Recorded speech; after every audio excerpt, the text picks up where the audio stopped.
Aktar ma joqrob is-sajf, aktar naħsbu fil-festi, fit-tomiet tal-qubbajt u tal-imqaret, fl-irwejjaħ tal-hot dogs u l-lob tan-nar, u fil-kuluri jajtu tal-armar.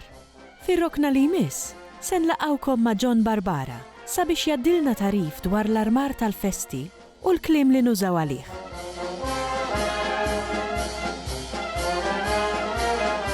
Din hija trofej. Trofej ġej minn kelma Taljana, jiġifieri dawn meta kienu fi żmien ir-Rumani. Meta kienu jagħtu jisu rigal, trofew lil min kien jagħmel xi ħaġa xi bravura.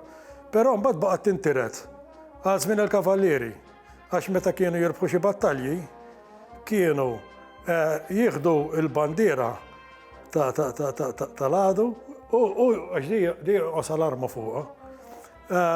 Jieħu l-bandiera tal-għadu u jwaħħal il-bandiera hemmhekk. Allura mbagħad kemm il-rebħa jkunu għamlu ikollok il-kolonnar u bil-bandieri tifhem. Mbagħad ovvjament illum il-ġurnata ma' żmien inqalbu għall-affarijiet tal-Festi Maltin. Fl-armar, pereżempju bħal da trofej, inti għandek da jintlibes ġa antarjola, ġa arblu. Dik ngħidu l-antarjola. Fuqha issib laparda, fil-ponta ta' fuq issib il-laparda. Tajjeb jiġifieri għandek ornament relatat mal-oġġett li ħassib. Mbagħad tibda nieżel iktar l-isfel, mbagħad issib il-banda l-ora bis-sapraporta u bil-pumi. Tajjeb, dak jgħidulhom pumi. Fil-ġnub, meta inti għandek il-bandieri, dak issib jew l-anets jew uħud minnhom jisom forma ta' mannaret, imma jintużaw dak it-tip ta' kliem jintuża. Plus hekk fil-kolonnar tiegħu ta' trofej ħassib il-gwarniċa, issib l-arma nsibuha bħala skwadru jgħidulu, l-arma propja fejn tidħol il-bandieri, skwadru jgħidulu propja. Issa, barrek għandek l-iskultura. L-iskultura bħal medin taraw kif tinħadem għandek fej l-oġġett meta jkun qed jinqata' l-ġnubijiet tiegħu biex tidħol taħt dak jaqalgħu x-xogħol ngħidulu aħna. Jgħidulu sotta skwadri, bl-Ingliż insibuh undercuts. Jiġifieri inti dak bl-ebda marka ma tista' tagħmlu, dak bil-fossil tisir bl-idej. Għax dak jaqalgħu l-oġġett, infatti iktar l-pittura ħafna minnhom ikollhom id-dellijiet. Dak li jaqalgħu x-xogħol li jġibu tridimensjonali x-xogħol. Jiġifieri, u l-istess l-iskultura fir-realtà inti kull biċċa skultura irid ikollha s-sotta skwadri tagħha biex hi tinqala minn fuq dik ix-xi ċattax, inkella tiġi kollox. Bad għandek il-bażi ta' taħt. Il-bażi ta' taħt għandek zuklatura u jarġa' għandek it-tarġa ta' taħt. Dik biex iżżomm id-dislivelli peress li jintramaw it-toro u allura dik tirranġa bih inti. Dik tkun teħel wara, dik tidħol wara l-ewwel tinvella. Diki, u l-bażi ovvjament li toqgħod il-kolonna fuqha.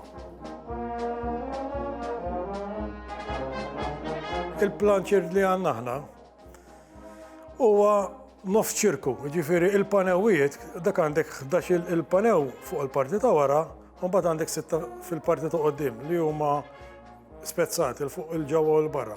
Però ta' wara il-panewijiet qegħdin għat-tont. Issa barra li din għat-tont, il-gwarniċċa ta' fuq qiegħda għat-tont ukoll. Ma l-inti tiġi tondek u fl-istess ħin tiġi taqbel hekk mal-gwarniċ, mal-panew, jiġifieri da qegħdin ngħidu xogħol ta' njam. M'għidix ngħidu immodellajtu ħadd forma tiegħu. Jiġifieri gwarniċċa apparti li qiegħda tondek qiegħda ddullura biex taqbad mal dak nemmen li dat tip ta' livell ta' panewiet fuq armar ta' festi. Naħseb illi jekkaw ftit limitati ma' da' xogħol għalkemm ma naf kemm jiġi apprezzat. Aħna nsemmu l-vara kbira, dik apparti li għandha żmienha u hemm tradizzjoni ġifieri anke l-mod ta' il-figurattiv kif inhu magħmul. L-antiki kienu jgħidula L-erezija jgħada għax il-Madonna rebħet fuq il-ħażen tal-dnubijiet ta' dak iż-żmien. Qed tifhem, infatti qiegħda fuq xettru, jisek il-Madonna qiegħda fuq xettru, mbagħad għaddejja u taffeċ ix-xitan, asma vera sabiħa l-parti ta' fuq għalhekk ridna nżommuh. Is-suġġett ridna nżommuh għax dik hija storja.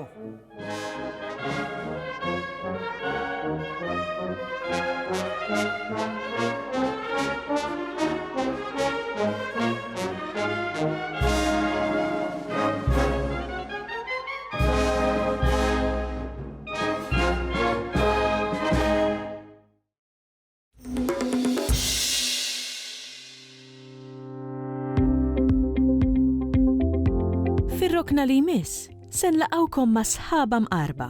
Sħaba ċkejkna li spiss tidħol f'xi praspura nhar ta' festa u li dwarha nsibu serje ta' kodba b'kitba ta' Marija Attard u b'illustrazzjonijiet ta' Janet Vella.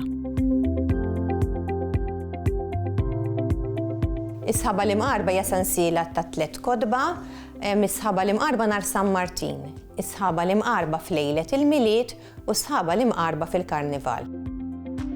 Fil-Karnival kulħadd jitlob biex ma tagħmilx ix-xita, allura jienet tkun ideali jekk norbot nivinta karattru marbut max-xita, karattru jħobb jinki lin-nies għax in-nies jiddejqu bix-xita fl-okkażjonijiet.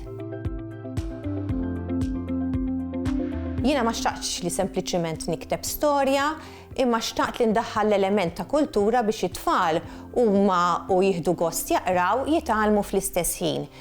Fl-istess ħin inkun qed nagħti ħajja l-tradizzjonijiet Maltin li qegħdin imutu bħal pereżempju l-fatt li tfal fil-festa ta' San Martin idendlu l-borża mas-sodda jqumu filgħodu jsibuha mimlija. Xtaqt ukoll li nagħlem it-tfal fuq xi affarijiet li kienu jsiru qabel bħal pereżempju fil-fira tal-Baħrija qabel kienu jirbħu gidi u ħaruf. Din xi ħaġa li m'għadix issir, mela tkun ħaġa sabiħa li l-itfal nagħlmuhom fuq affarijiet li kienu jsiru qabel u llum m'għadhomx isiru. Kien il-11 ta' Novembru nhar il-festa ta' San Martin. Għalkemm kienet il-ħarifa, it-temp kien sabiħ. Kien iż-żmien magħruf bħala s-sajf ta' San Martin. Martin u Katrin kienu sejrin mal-familja tagħhom il-Baħrija għax hemm jiċċelebraw il-festa ta' San Martin. Martin u Katrin kienu ferħanin bil-borża ta' San Martin li qalgħu huma dendlu l-borża ta' drab vojta mas-sodda qabel raqdu u filgħodu x'ħin qamu sabuha mimlija. Meta tfal tagħtihom lista ta' affarijiet jistudjaw bħal huma lista ta' qwiel, jew lista pereżempju tal-ikel tipiku Malti, it-tfal jiddejqu u jħossuhom jittedjaw ruhom. Meta inti għamilt xi ħaġa, ħloqt il-fantażija jieħdu gost, speċjalment is-sħaba tinki tibda tgħidlhom ninni mhux toħorġu, it-tfallu inti taqralhom jibdew jieħdu gost se ninni jgħidulek teacher irġa' qrajjilna di ġejdilna. Qed jieħdu gost, allura mbagħad indirettament jibdew jitgħallmu meta inti qed issemmi l-ikel tipiku fl-istorja qed jitgħallmuh. F'ħin qed jieħdu gost jitgħallmu tfal waqt li jkunu qed jieħdu pjaċir. Inna ġanna jiena użajta biex nerġa' nagħti l-ħajja taqbiliet Maltin, taqbiliet bħal maskarattini perlina xwarajk għandek xadina minn flok waħda tini 2 għax inniżlek għal cupcake. Dawn ħafna minn dawn it-taqbiliet qegħdin imutu għaliex m'għandniex ngħadduhom minn ġenerazzjoni għall-oħra. Jien xtaqt li nerġa' nagħtihom il-ħajja u anke forsi xi qwiel Maltin bħal San Martinek tajjeb għamel ħiltek biex il-lant ikun lek tajjeb. Ftit jafuhom mela affarijiet sbieħ li nitgħallmuhom. Qed inħoss li xi kultant qed nimpurtaw tradizzjonijiet u nikkupjaw tradizzjonijiet barranin, mhux qed ngħid li m'għandhomx ikunu nieħdu s-sabiħ ta' ħadd ieħor, però mbagħad għandna nitgħallmu nożżu s-sabiħ tagħna. Ġew slews għastanutin kien fiha l-ħelu, il-mandolin u r-rummin, kien fiha wkoll żewġ bejżiet. Missierhom ħareġ il-karozza u rħewla lejn il-Baħrija. Is-sħaba li mqarb imma kellha ħsieb ieħor. Nini, mhux toħorġu, tgħid mhux hekk, qaltilhom is-sħaba li mqarba. Tant bdiet nieżla x-xita fit-triq li nħoloq wied. Jien se ndawwar biex immorru lura d-dar, qal il-missier. Filippa kienet sejra mazzija il-fira tal-Baħrija għax kella kurżita kbira kif issir din il-fira. Semet li min jirbaħ fil-fira jista' jirbaħ gidi jew ħaruf. Kif Filippa u Zita rikbu l-karozza tal-linja, isħaba l-imqarba għaddila minn moħħa ħsieb ikraħ. Nini, mhux toħorġu, tgħid mhux hekk, għaltilhom isħaba l-imqarba.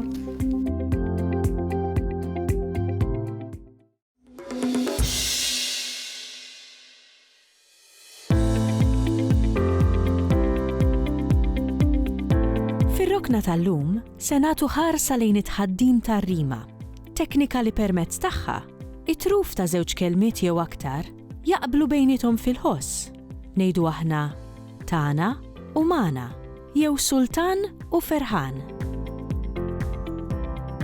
Xi drabi ir-rima niltaqgħu magħha fil-proża, imma hi ħafna aktar komuni fil-poeżija, l-aktar dik tradizzjonali u tista' tinqasam f'diversi patterns imsejħa skemi. Meta l-aħħar kelma ta' żewġ tifrus fuq xulxin ikunu jaqblu fil-ħoss, ngħidu li għandna rima mbewsa, bħalma nsibu f'distiku fil-poeżija Mara Morna ta' Maria Gregganado, brima bejn il-kelmiet fija u rebbija. Flok xi villa ħawlet fija, kamra f'siġra u ftit rebbija. Xi drabi, ir-rima mbewsa tkun maqbuda bejn versi oħra li jirrimaw.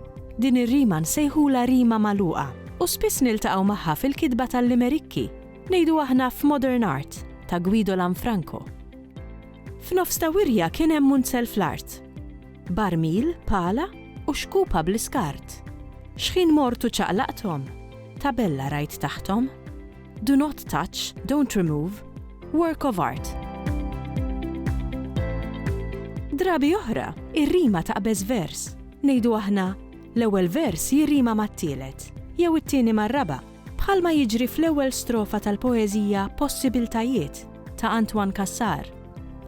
Ħelu l-irxiex il-lejla, ilaħlaħ wiċċi triq, jiftaħ beraħ in-nifs, itaffi ftit mid-dieq.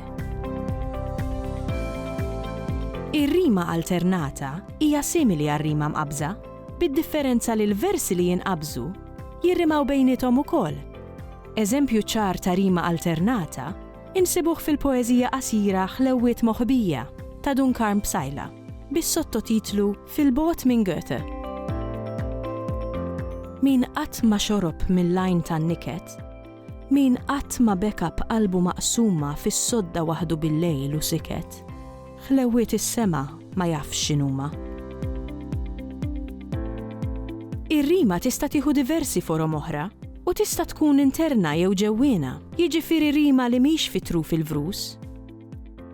Anton Buttigieg jinqeda bir-rima interna billi jqabbel il-kelmiet ġewwa u sewwa fil-poeżija Ġrajja ta' mħabba. Magħluqa ġewwa ħabs għax ħabbet sewwa. Meta l-poeti ma jsegwux skema partikolari ta' tqabbil, kif spiss jiġri fil-poeżija moderna, ngħidu li għandna rima ħilsa jew irregolari. Drabi oħra, il-poeti ma jqablux żewġ kelmiet jew aktar b'mod perfett u għalhekk ngħidu li għandna rima imperfetta. Jekk fil-kitbiet tiegħek tixtieq tkun qabbil jew rimatur gwapp, huwa importanti li jkollok vokabolarju wiesa' u li taqra ħafna poeżiji. Bħal f'bosta tekniki oħra, il-moderazzjoni hija essenzjali. Ebda kittieba jew kittieb m'għandu jibbaża kitbietu fuq ir-rima biss. Kurzità tal-aħħar. Xi lingwi saħansitra għandhom rimarju, jiġifieri dizzjonarju tar-rima, imma lissa fil-sinna jkollna niddependu biss fuq il-ħiliet kreattivi tagħna, li wara kollox mhix ħaġa ħażina.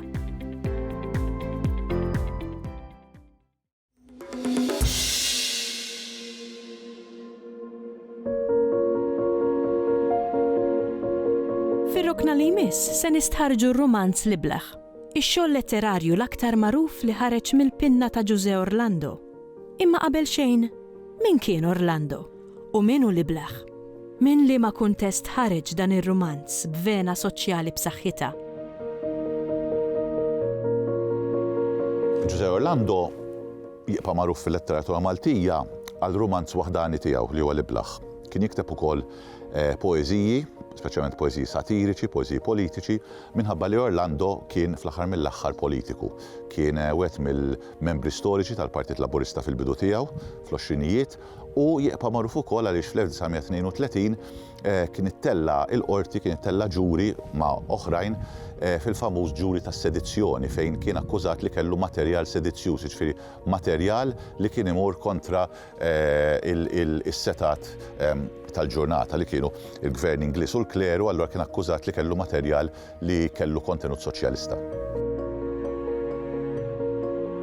L-ewwel nett it-titlu ifisser mhux l-Iblaħ kif nużawha aħna llum, huwa l-idjota f'sens filosofiku, ġifieri dak il-bniedem li jmur kontra l-kurrent u ikun jaf xi ħaġa però l-bqija tal-poplu l-kotra titħaq bih. L-Iblaħ huwa rumanz qasir, huwa rumanz li huwa magħmul minn diversi stejjer waħda wara l-oħra, jistgħu jkunu anke novelli għalihom u jibda billi ikun hemm dar-raġel li tisplodi bomba ħdejh u jitbellaħ bħalli kieku. Diċċaqliqa f'moħħu iġġielu jara s-soċjetà b'lenti differenti. Jibda jara s-soċjetà b'mod fejn jibda jara d-difetti tagħha, il-problemi, l-inġustizzji u x'nafin, imma bil-mod il-mod jibda ma jinftehimx mill-kotra u jispiċċa sa tmiem ir-romanz waħdu u mhux mifhum. U hemmhekk verament isir Iblaħ. Dan ir-romanz huwa soċjorealista, nsejħulu, għaliex jitkellem dwar is-soċjetà immedjata, fil-fatt huwa romanz li ħares lejn il-problemi tas-soċjetà ta' żmienu minn lenti xellugija jew soċjalista u jieħu ritratt tas-soċjetà, mhux stampa ideali irtukkata, imma permezz tieħu ritratt u allura tara s-soċjetà eżatt kif inhi. U fiha s-soċjorealisti bħalma jagħmlu f'rumanzi u xogħlijiet oħrajn jiddiskutu il-mod kif is-soċjetà taħdem, kif il-kbir ikasbar liż-żgħir, kif il-faqar u l-injoranza jistgħu jinelbu u xi kultant ikun hemm anki proposta ta' soluzzjonijiet għar-riforma tas-soċjetà. Dan romanz huwa interessanti għaliex jipproponi l-idea tal-antieroj. L-antieroj huwa dak il-protagonista li għalkemm huwa protagonista ewlieni tar-romanz jispiċċa jitlef, jispiċċa ikun mhux mifhum. U dan huwa anki preludju għall-eroj tipiku tar-romanz modernista. Ġifieri ġa fit-tletinijiet nibdew naraw li f'daqqa waħda l-eroj mhuwiex Tony Bajjada pereżempju li jsalva lil Malta mit-tedida tat-torok, iżda huwa bniedem li jkellem lil poplu imma l-poplu ma jifhmux u da jispiċċa waħdu u tellif. Romanz simili wkoll li għandu dik l-idea jaf ikun pereżempju L-Eta ħażżajr ta' Giusello l-Mercer.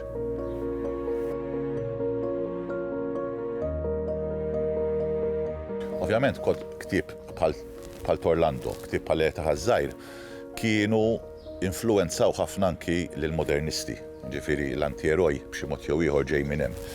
B'inxiex kienu influenzati realisti. Realisti ma nafux x'inhuma l-influenzi diretti, ġifieri realiżmu huwa naħseb jiena reazzjoni għar-romanz storico-romantiku. Ġifieri kien hemm bżonn romanz li jitkellem dwar l-attwalità, mhux dwar l-istorja idealizzata.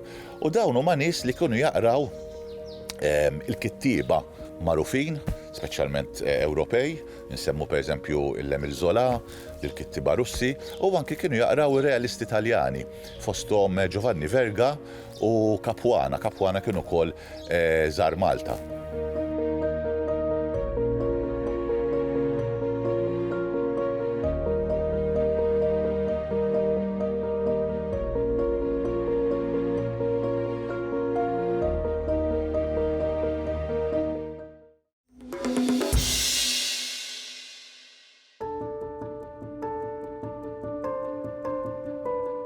Fl-1925, l-Akkademja tal-Malti bdiet toħroġ ir-rivista Il-Malti, rivista li bqgħet toħroġ b'mod regolari sal-lum il-ġurnata u li fiha deru kitbiet ta' wħud mill-aqwa awturi ta' pajjiżna.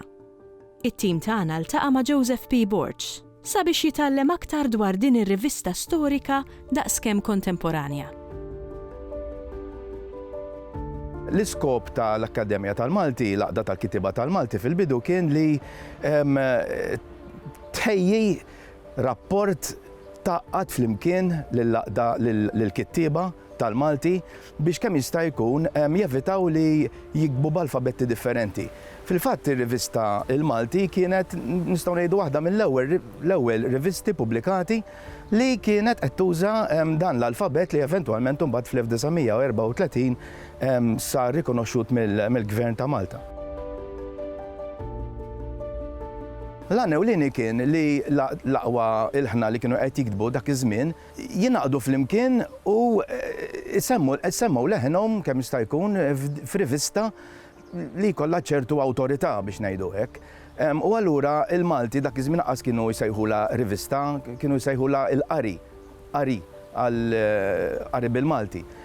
Kienet qed tiġbor fija allura kemm xogħlijiet poetiċi kif ukoll xogħlijiet fi proża.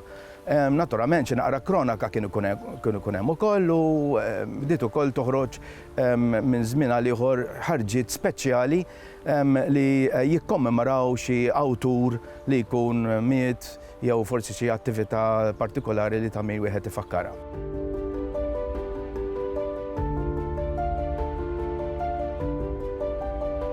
Matul is-snin il-Malti l-ewnet kien joħroġ 4 darbiet fis-sena, ma kienx xi pubblikazzjoni ħoxna ħafna. Matul is-snin sibna li l-Malti nsibuh forsi mhux daqshekk ta' spiss matul is-sena, imma baqa' joħroġ. Saħansitra anki fi żminijiet diffiċli ħafna fejn il-karta kienet skarsa, ġifieri qed nirreferi għat-tieni gwerra dinjija. Il-Malti llum m'għadux joħroġ 4 darbiet fis-sena, ma qiegħed joħroġ darba fis-sena u jalterna bejn ħarġa akademika u ħarġa letterarja. Ġifieri fil-ħarġa akademika nippubblikaw studji li jkunu jorbtu jew mal-lingwistika jew mal-kritika letterarja. Ovvjament il-ħarġa letterarja mbagħad tkun tinkludi poeżiji u novelli u anki jkun hemm traduzzjonijiet, għandna taqsima speċjali biex ngħidu hekk traduzzjonijiet. Imma mbagħad ikollna ħarġiet speċjali, pereżempju darba minnhom ħriġna ħarġa dedikata lil Ġużagat li kien jippubblika ħafna materjal importanti u biex ma jibqax mitlu fil-ġurnali ġbarnielu fost l-aħjar artikli li kellu. Ġifieri alterna ma mbagħad ikollna ħarġiet speċjali wkoll li ħafna drabi jkunu ġejjin bis-saħħa tas-seminars u tat-taħdidiet li nkunu għamilna. Ġifieri ħana nistiednu l-istudjużi tagħna jagħmlu xi taħdita fuq xi aspett partikolari u mbagħad nitolbuhom il-dokument, l-istudju tagħhom biex dan nippubblikawh, ma jkunx sempliċement taħdita li jkun qed tinstemed forsi llum orajt insibu aċċessibbli mill-internet mill-pjattaformi diġitali li għandna, imma tajjeb li tkun ukoll ippubblikata anke bħala referenza.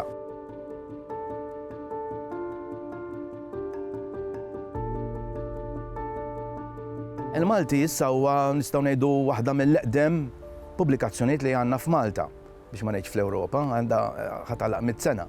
Ġifieri il-fatt li baqgħet toħroġ għandha ċertu nara importanza li baqgħu ifittxuha l-istudjużi, l-letterati, poeti, romanziera baqgħu ifittxu li jippubblikaw fiha.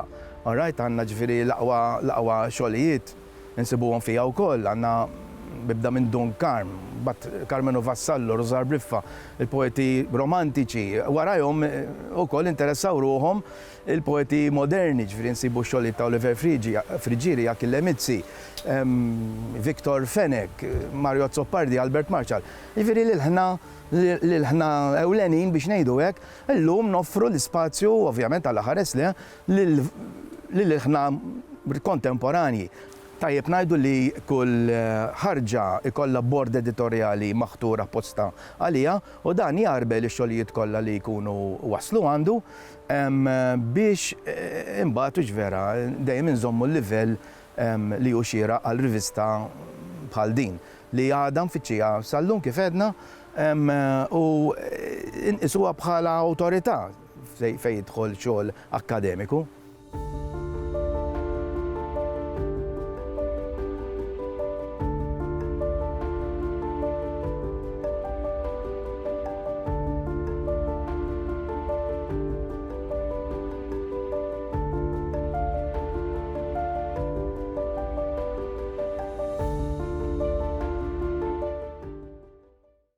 Il-Sinna jixtieq jirringrazzja lill-Aġenzija Nazzjonali tal-Litterizmu, lill-Kunsill Malti għall-Arti u l-Kultura, lill-Ministeru għall-Edukazzjoni u x-Xogħol, lill-Kunsill Nazzjonali tal-Ilsin Malti u lid-Dipartiment tal-Malti fil-Fakultà tal-Arti l-Università.